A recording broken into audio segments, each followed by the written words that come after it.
Hello everyone, welcome back to a closer look at the Queen studio albums. My name is Adam, and today we're going to be taking a look in this video at Queen's fourth studio album, A Night at the Opera.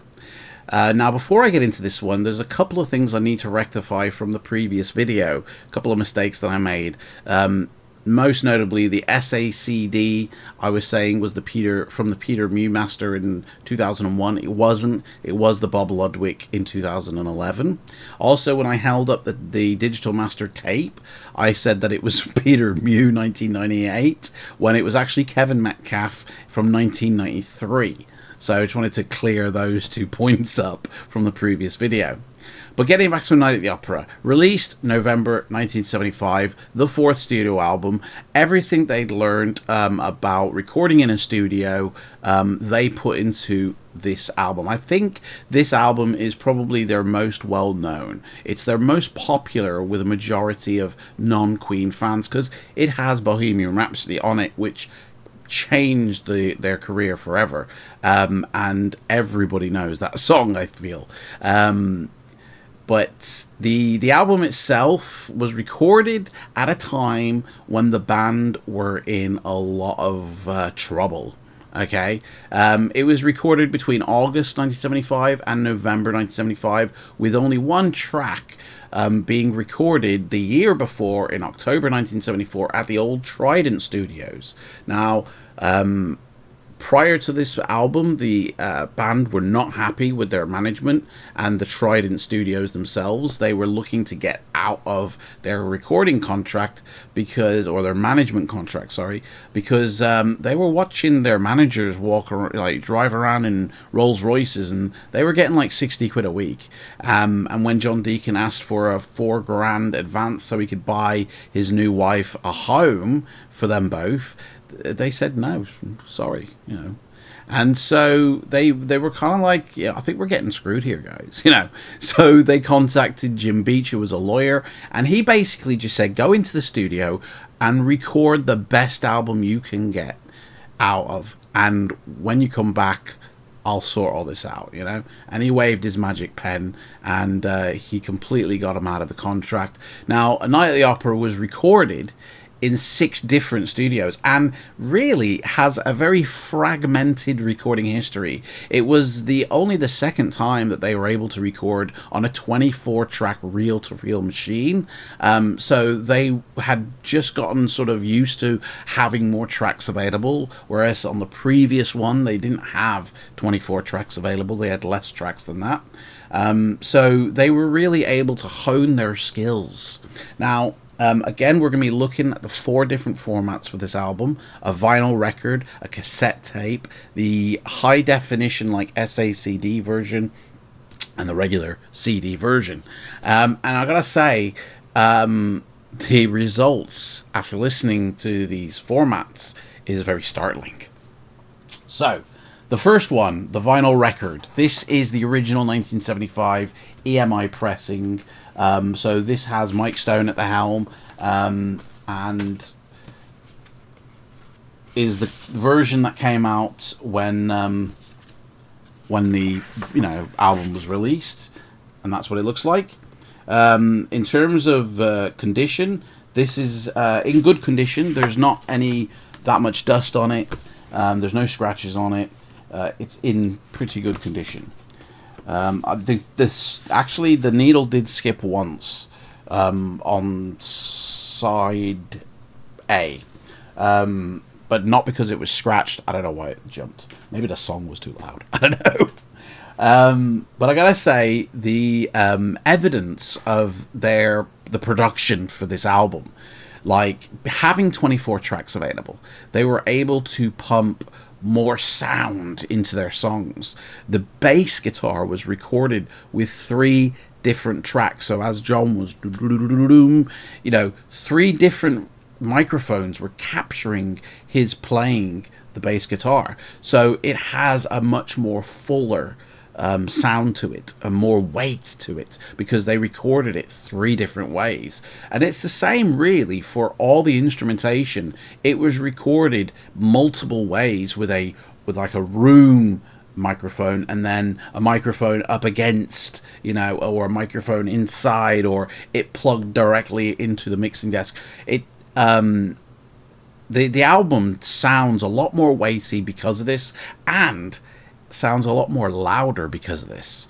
You can hear the production value increase. Everything they'd learned from their previous 3 albums were placed into this album, and it really shows, because when I played the vinyl at reference level, it was only 2 or 3 decibels out where I needed to crank it up, whereas in the previous video I had to crank it up like by 10 decibels. So there is a massive difference here in this output album compared to the previous Queen 2 album that we looked at, and it shows. I do like the very classic design. When they were recording the album, they were watching a lot of Marx Brothers. I think it was Roy Thomas Baker was like, "Hey guys, have a look at this," and Freddie said, like, "I think that'd make a good title for the album," and so they did name it A Night at the Opera. And then of course, obviously, the next release, A Day at the Races. Inside on the vinyl, you've got basically the lyrics split over the gatefold, not now on the actual inner sheet. That is now got pictures of the band's, I believe it's the American tour performance on both sides, which are nice. You know, they're okay. But the album, like I said, only took like 4 months to make. But they had actually put so much time into recording all the instruments that when it came time to do the mixing, they'd run out of time. They literally had like a couple of weeks to mix the album, and they were like, "We're not going to be able to do this." So they split up and divided over different studios, working on separate tracks. And Brian May does say that it does feel sort of, to his ears, disconjointed, because they weren't all together doing it, and he wishes they were. This was really an album kind of recorded almost separately, because the complexity of a lot of these songs, like Bohemian Rhapsody, the Prophet song, you know, people were so focused in on their part, and then, you know, somebody else was like, "Well, while you're doing that, I'm going to go in a different studio and I'm going to do this." And so they were kind of divided up while recording as well. It wasn't really a unit to go with. But this album, because it's probably the most popular one, has been remastered so many times. So obviously you got the original Mike Stone, 1975. Then in 1991 for Hollywood Records, Stephen Markison, I think it was, he did a remaster for the album. Obviously there was the CD release in 1986 from the vinyl master. Then in 1993, which I have for the digital master series on tape, Kevin Metcalf redid all the albums for the digital master series, and these were released between 1993 and 1994.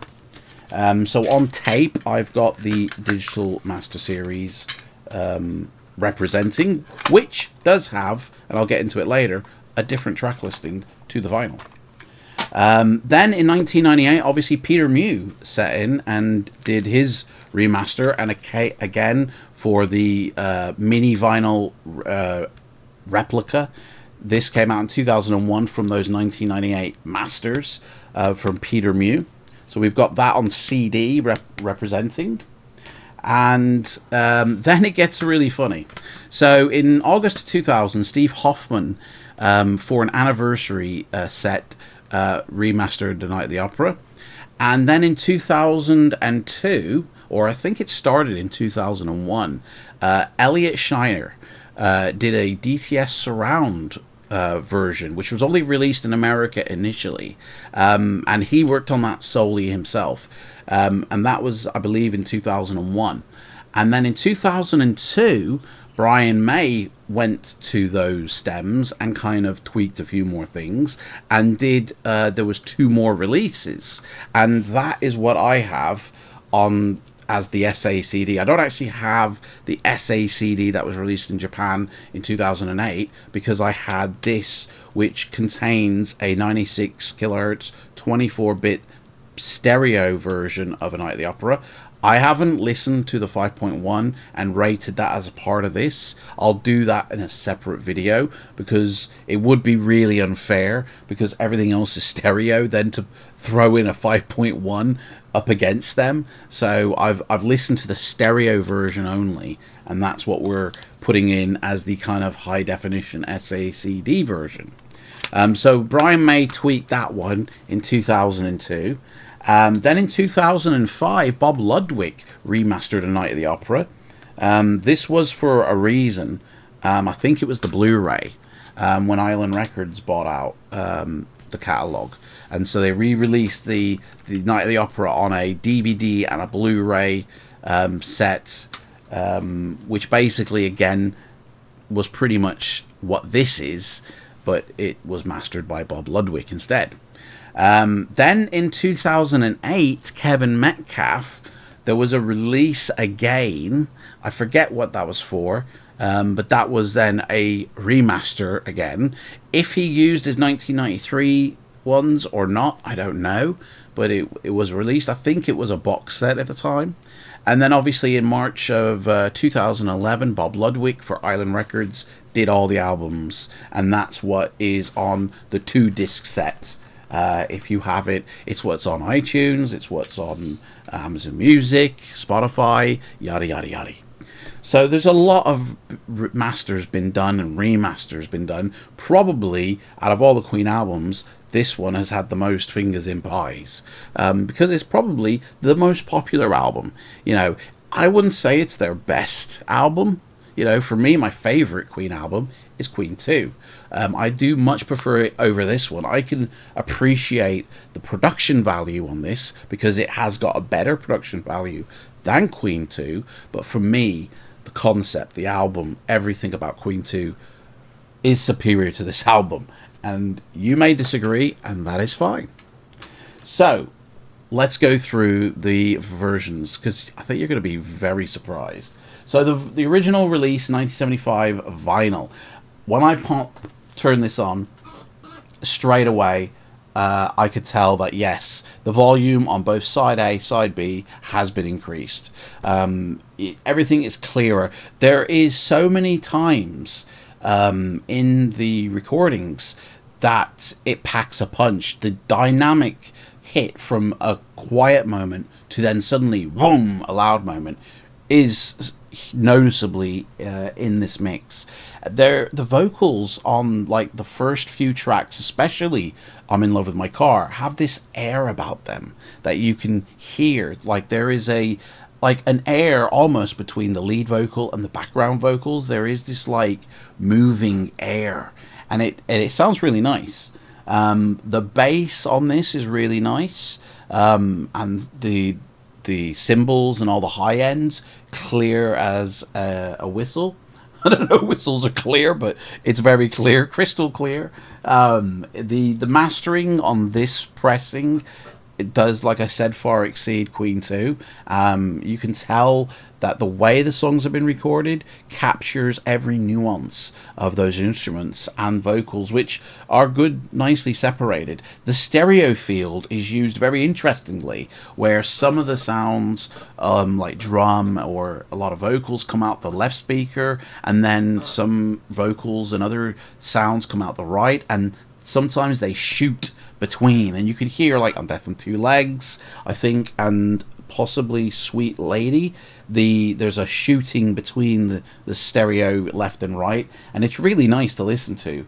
But yeah, I did enjoy listening to this album. The Prophet song, oh my god, Freddie's overdubbing vocal on that was just amazing to listen to. And of course, Bohemian Rhapsody, which is probably the one song on here everybody knows what it sounds like, but on here, like, it sounds a lot different to what I remember it on a lot of other releases.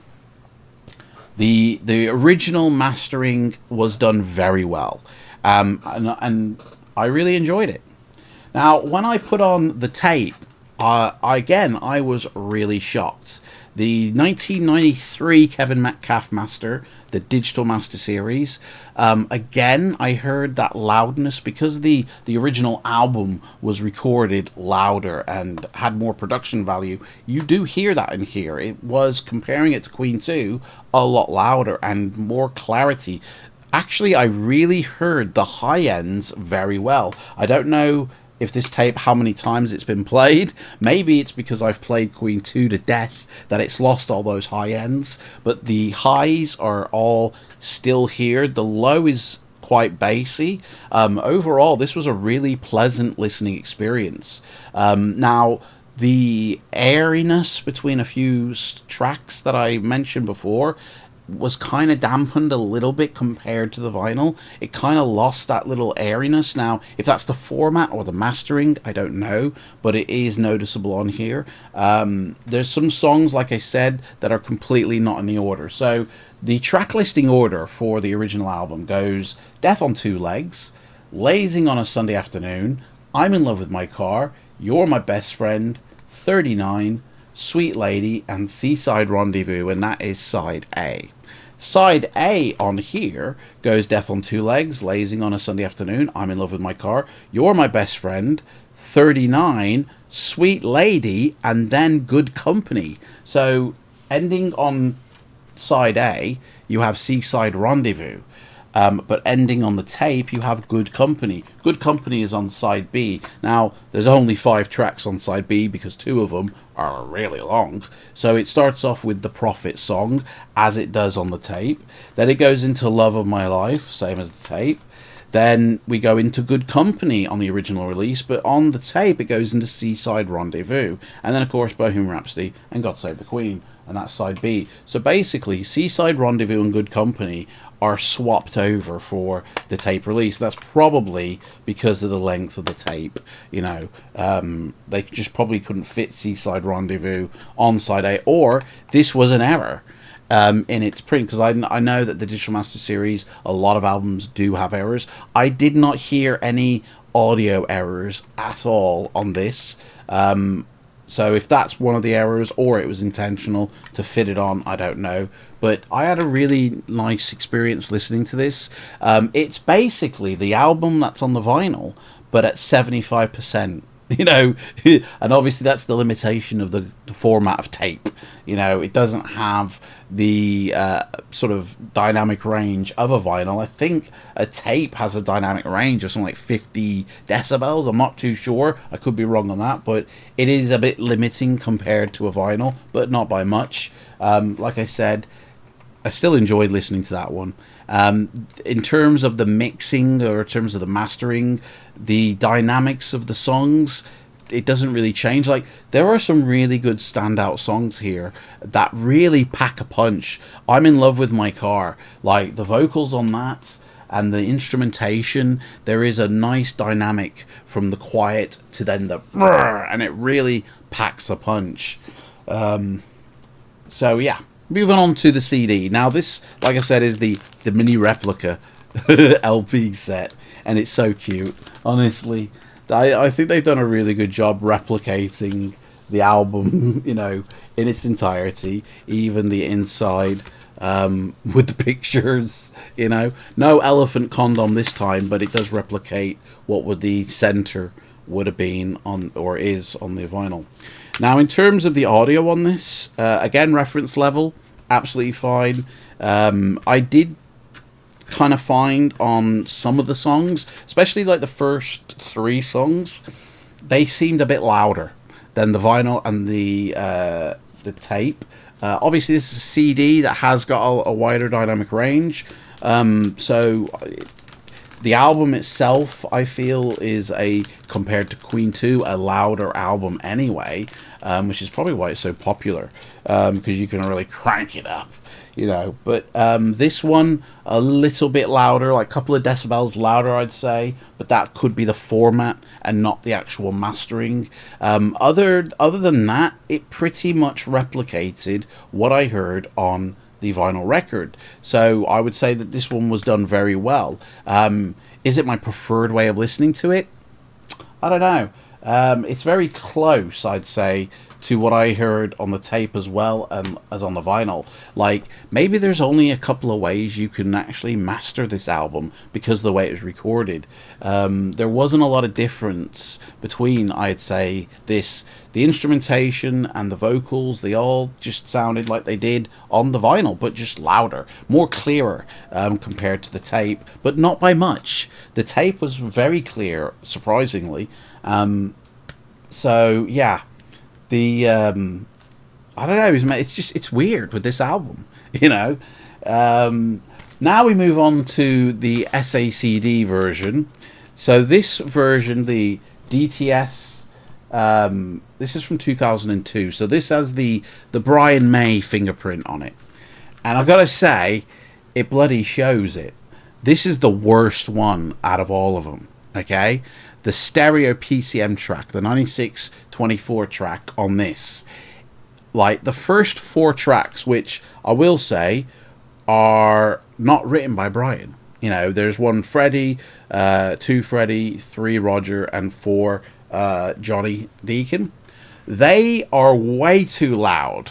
I could not listen to this at reference level because of how loud it was. I had to turn it down by 10 decibels, and it still was a bit wincing, like crazy. Then we get to Brian's track on 39, and I find myself being able to listen to that at reference level. It's actually quite nice, very pleasing.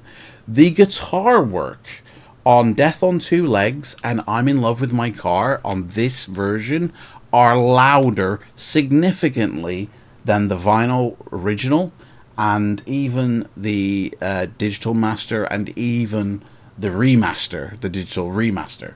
Like, the Brian's just gone, no one's looking, turn my bits up louder. Like, it's significantly louder, to a point where the whole song loses its punch packing, you know, because there's no quiet bits anymore. It's the roof has been raised, like, it's almost very hard to listen to. But then you get to, like, his songs, 39, Sweet Lady, and they do actually sound like they've been mixed properly. Like, how different this is to the Elliot Schneier from 2001, that was released in America, I don't know, because I've not listened to that. I have heard someone say, though, that it is a different sound compared to this version. You know, when Brian May got his grubby little fingerprints on it. The song Prophet Song actually was really nice to listen to. Standout. Bohemian Rhapsody. Now, because the format, it's 96 kilohertz, it's 24 bits, you hear every nuance of every instrument. And when the mastering isn't bleeding my ears off, when it's done and it's right and I can listen to it at reference, it is actually really nice and it stands out. But the dynamics between the quiet parts and the loudest parts are now gone. You know, everything sounds like it's ramped up, and that's not anything to do with my system. That's to do with the mastering on this album. Again, I didn't listen to the 5.1 mix. I'm listening to the stereo mix. I don't think the same love and care was taken with that than it was the 5.1 mix. I think the attention on this one was because it was the DTS surround. So I'm pretty sure on this DVD audio release, the love and attention was placed on that and not the stereo. Now, on this disc as well, there is a video of Bohemian Rhapsody and a gallery. And again, the option to listen to that in 5.1 or stereo. You get the lyrics pop up on the screen on this, but there's nothing to do with the audio quality. This one is a very mixed bag. This one was my least favourite to listen to because, in all honesty, the CD, the tape and the vinyl capture, I think, the recording of the instruments very faithfully. You know, there isn't much difference on the instrumentation sound on those formats versus this one, and there should be more on this one. You should be able to hear more, but the only reason you hear more on this is because the volume is louder, and that's not how mastering goes. Not to crank up the volume, oh, and that sounds better. No, it's now lost the dynamics between quiet moments in this soundtrack and loud punch packing moments. You know, you're meant to be, oh gosh, that sounded cool. You don't get that with this. You've got, man, turn this down. It's too loud, you know. I think the louder maybe this is played, the better it gets, maybe, but not in my experience. Like, in my experience, I had to turn it down for several of the songs. Probably the best song on here was God Save the Queen, because that one isn't that loud, you know. But yeah, all of Brian May's parts in other people's songs, the guitar work is now prominent in the mix, where it wasn't in the other versions. And all of Brian May's songs are actually, like, you can put it on reference level, whereas everyone else's you can't. So this is the May mix. This is the Brian May ego mix, guys. Stay away from it. I really wish I had got the SACD version now, because that one was Bob Ludwig, and you know, I don't think Brian May had anything to do with it. So unfortunately, the SACDs, by the way, if you're ever looking to buy one of these things, so like if I bring one out here, you know, obviously this isn't the case that you'll get. This is the 2011 remaster Bob Ludwig 2-disc. I've just popped it in here. I've got to find those cases and the artwork that go with it. Alls I literally do have now is the CD or the DVD rather. But if you're looking to buy these, expect to pay like £200 and £250, you know, on eBay. These do not go cheaply into the nights. These are very expensive to purchase, and if you want the entire catalog, you're gonna have to sell your house, you know, because you're gonna be paying thousands. Like, they're not cheap, but they are, or the format is the best way to listen to those songs. Some might say a vinyl is, but they outrank a vinyl by far, you know, a lot. The ability that they have far exceeds any other format. But then again, it depends on the mastering that is put on that format. Because if that mastering is wank, then it's not the format to get. It's not the one to listen to. Which one was my favorite out of all these? Well, it wasn't that one, I'll tell you that now. In all honesty, these three, they are very close to each other. They obviously have format differences, you know, but they're very close to each other. I am struggling to pick a clear winner here for me as a favorite to listen to.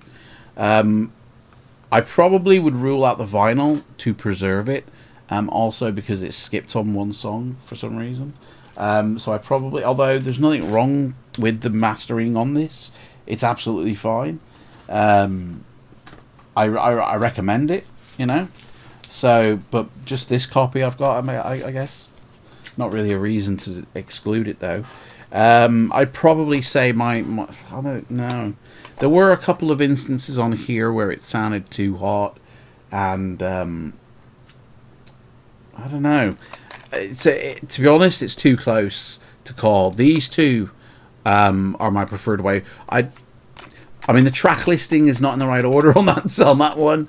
That one, there's just a couple of instances where it's not matching what the original was, and I don't know. I'd probably say this one, because the track listing on that one, this is my preferred way, but again, very close. Runner-up are the others, but that's my preferred way, the 1998 or 2001 Peter Mew digital remaster. Anyway, I don't know what album I'm going to choose next, guys. If there is an album you want me to do, put it in the comments, please. If there's one like, I can't wait for you to do this one. You know, I have got all the Queen albums on SACD. I've got all the Queen albums on tape, vinyl, and CD. And, you know, I'm going to go through them all. But which one am I going to do next? I don't know. Wait and see. Thank you so much for watching this video, and I shall see you in the next one, where we'll talk more studio albums by Queen. And until then, keep it rocking. Why did I say that?